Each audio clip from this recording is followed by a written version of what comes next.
Hello. That was Violet. Violet is back there. Violet. Anyway, chapter 55.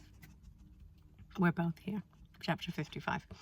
A few days after this visit, Mr. Bingley called again, and alone.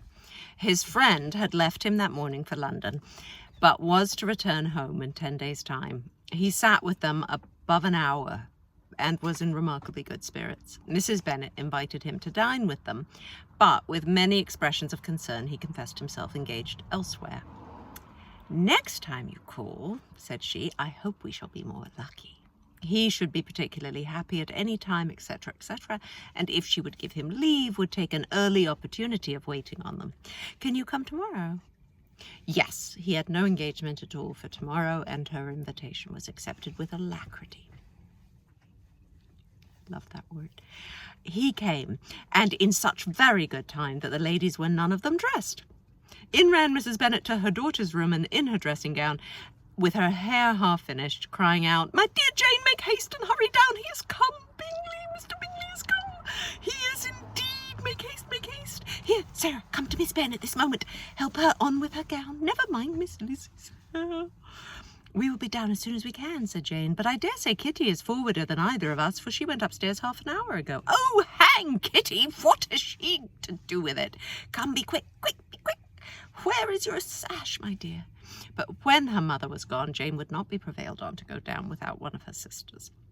The same anxiety to get them by themselves was visible again in the evening. After tea, Mr. Bennet retired to the library, as was his custom, and Mary went upstairs to her instrument. 2 obstacles of the 5 being thus removed, Mrs. Bennet sat looking and winking at Elizabeth and Catherine for a considerable time without making any impression on them. Elizabeth would not observe her, and when at last Kitty did, she very innocently said, "What is the matter, mamma? What do you keep winking at me for? What am I to do?" "Nothing, child. No, I did not wink at you." She then sat still 5 minutes longer, but unable to waste such a precious occasion, she suddenly got up and saying to Kitty, "Come here, my love, I want to speak to you," took her out of the room. Jane instantly gave a look at Elizabeth which spoke her distress at such premeditation and her entreaty that she would not give in to it. In a few minutes Mrs. Bennet half opened the door and called out, "Lizzie, my dear, I want to speak with you." Elizabeth was forced to go. "We may as well leave them by themselves, you know," said her mother as soon as she was in the hall. "Kitty and I are going upstairs to sit in my dressing room." Elizabeth made no attempt to reason with her mother, but remained quietly in the hall till she and Kitty were out of sight, then returned to the drawing room. Mrs. Bennet's schemes for this day were ineffectual. Bingley was everything that was charming, except the professed lover of her daughter. His ease and cheerfulness rendered him a most agreeable addition to their evening party, and he bore with the ill-judged officiousness of the mother, and heard all of her silly remarks with a forbearance and command of countenance particularly grateful to the daughter. He scarcely needed an invitation to stay supper, and before he went away an engagement was formed, chiefly through his own and Mrs. Bennet's means, for his coming next morning to shoot with her husband. After this day, Jane said no more of her indifference. Not a word passed between the sisters concerning Bingley, but Elizabeth went to bed in the happy belief that all must speedily be concluded, unless Mr. Darcy returned within the stated time. Seriously, however, she felt tolerably persuaded that all this must have taken place within that gentleman's concurrence. Bingley was punctual to his appointment. Honeybee, what did you find? Ah, lovely.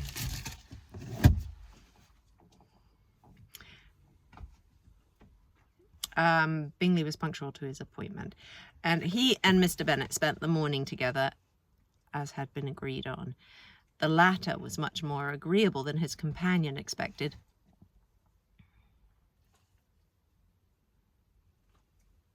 Mr. Bennet was more agreeable than Mr. Bingley expected. There was nothing of presumption or folly in Bingley. There was nothing of presumption or folly in Bingley that could provoke his ridicule. The latter? Mr. Bennet's the latter. Bingley was punctual to his appointment, and he and Mr. Bennet spent the morning together, as had been agreed on. The latter was much more agreeable than his companion expected. There was nothing of presumption or folly in Bingley that could provoke his ridicule or disgust him into silence. And he was more communicative and less eccentric than the other had ever seen him. No, he's talking about Mr. Bennet. All right. Bingley, of course, returned with him to dinner, and in the evening, Mrs. Bennet's invention. Bingley, of course, returned with him to dinner, and in the evening, Mrs. Bennet's invention was again at work to get everybody away from him and her daughter. Elizabeth, who had a letter to write, went into the breakfast room for that purpose soon after tea. For as the others were all going to sit down to cards, she could not be wanted to counteract her mother's schemes. But on returning to the drawing-room, when her letter was finished, she saw, to her infinite surprise, there was reason to fear that her mother had been too ingenious for her. On opening the door, she perceived her sister and Bingley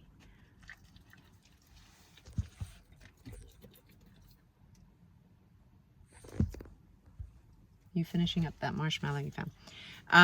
Together over the hearth, as if engaged in earnest conversation. And had this led to no suspicion, the faces of both, as they hastily turned round and moved away from each other, would have told it all. Their situation was awkward enough, but hers, she thought, was still worse. Not a syllable was uttered by either, and Elizabeth was on the point of going away again, when Bingley, who as well as the other had sat down, suddenly rose, and whispering a few words to her sister, ran out of the room. Jane could have no reserves from Elizabeth, where confidence would give pleasure, and instantly embracing her, acknowledged with the liveliest emotion that she was the happiest creature in the world. "'Tis too much," she added, "by far too much. I do not deserve it. Oh, why is not everybody as happy?" Elizabeth's congratulations were given with a sincerity, a warmth, a delight which words could but poorly express. Every sentence of kindness was a fresh source of happiness to Jane, but she would not allow herself to stay with her sister, or say half that remained to be said for the present. "I must go instantly to my mother," she cried. "I would not on any account trifle with her affectionate solicitude, or allow her to hear it from anyone but myself. He is gone to my father already. Oh, Lizzie, to know that what I have to relate will give such pleasure to all my dear family. How shall I bear so much happiness?" She then hastened away to her mother, who had purposely broken up the card party and was sitting upstairs with Kitty. Elizabeth, who was left to herself, now smiled at the rapidity and ease with which an affair was finally settled that had given them so many previous months of suspense and vexation. "And this," said she, "is the end of all his friends' anxious circumspection, of all his sister's falsehood and contrivance, the happiest, wisest, most reasonable end." In a few minutes she was joined by Bingley, whose conference with her father had been short and to the purpose. "Where is your sister?" said he hastily as he opened the door. "With my mother upstairs. She will be down in a moment, I dare say." He shut the door, and coming up to her, claimed the good wishes and affection of a sister.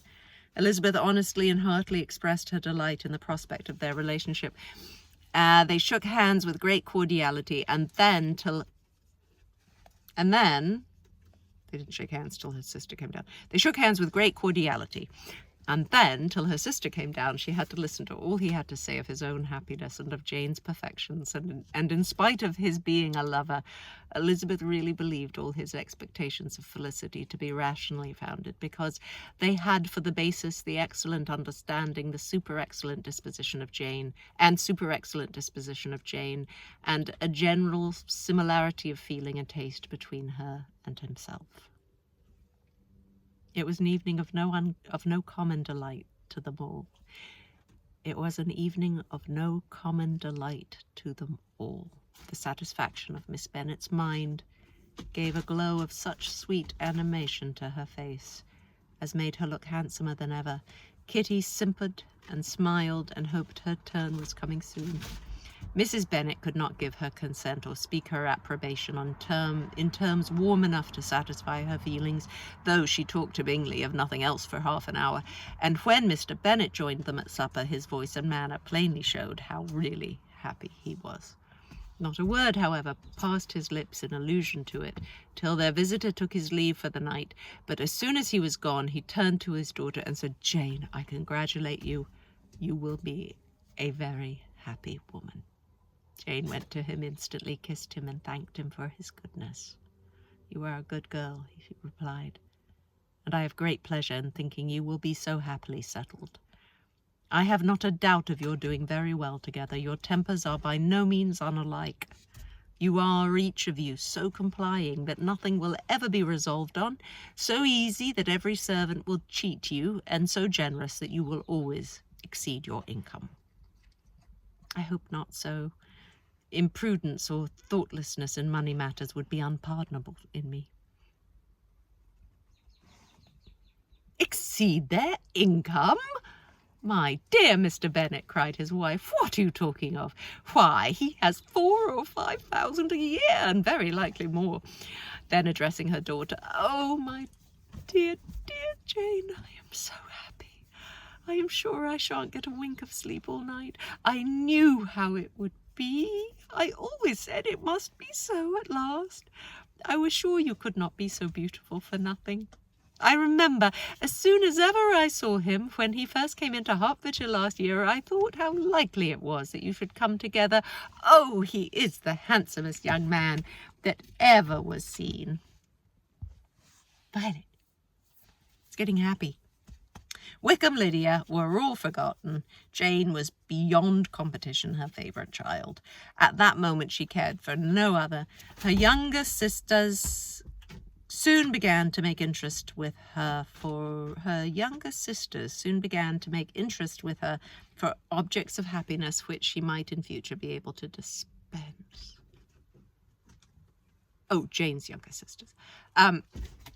Mary petitioned for the use of the library at Netherfield, and Kitty begged very hard for a few balls there every winter.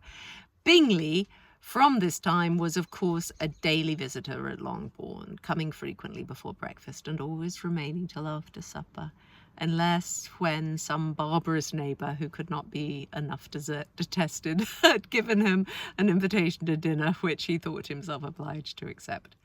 Elizabeth had now but little time for conversation with her sister, for while he was present Jane had no attention to bestow on anyone else, but she found herself considerably useful to both of them in those hours of separation that must sometimes occur.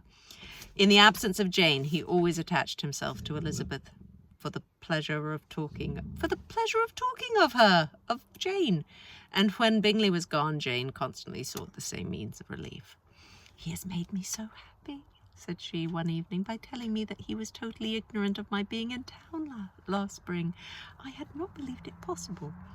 "I suspected as much," replied Elizabeth, "but how did he account for it?"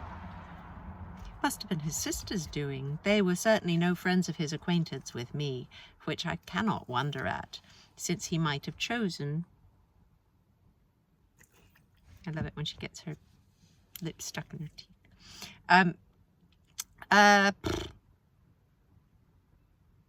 Since he might have chosen so much more advantageously in many respects. But when they see, as I trust they will, that their brother is happy with me, they will learn to be contented, and we shall be on good terms again, though we can never be what we once were to each other. That is a most unforgiving speech, said Elizabeth. That is the most unforgiving speech, said Elizabeth, that I ever heard you utter. Good girl. It would vex me indeed to see you again the dupe of Miss Bingley's pretended regard. Would you believe it, Lizzie, that when he went to town last November, he really loved me, and nothing but a persuasion of my being indifferent would have prevented his coming down again. He made a little mistake, to be sure, but it is to the credit of his modesty. This naturally introduced a panegyric. We had that before. A panegyric from Jane on his diffidence, and the little value he put on his own good qualities. Elizabeth was pleased to find that he had not betrayed the interference of his friend, for though Jane had the most generous and forgiving heart in the world, she knew it was a circumstance which must prejudice her against him. "I am certainly the most fortunate creature that ever existed," cried Jane. "Oh, Lizzie, why am I thus singled from my family and blessed above them all? If I could but see you as happy, if there were but such another man for you." "If you were to give me 40 such men, I never could be so happy as you. Till I have your disposition, your goodness, I never can have your happiness. No, no. Let me shift for myself, and perhaps if I have very good luck, I may meet with another Mr. Collins in time." The situation of affairs in the Longbourn family could not be long a secret. Mrs. Bennet was privileged to whisper it to Mrs. Phillips, and she ventured without any permission to do the same by all her neighbours in Meryton. The Bennets were speedily pronounced to be the luckiest family in the world, though only a few weeks before, when Lydia had first run away, they had been generally proved to be marked out for misfortune. That's the end of the chapter. That was sudden.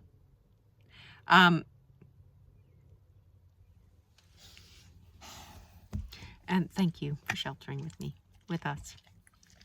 And if you're working essentially, thank you for working essentially. And I hope you have good mornings, afternoons, evenings, nights. And we're getting to the end, but we'll read more. We'll read more soon. Thank you.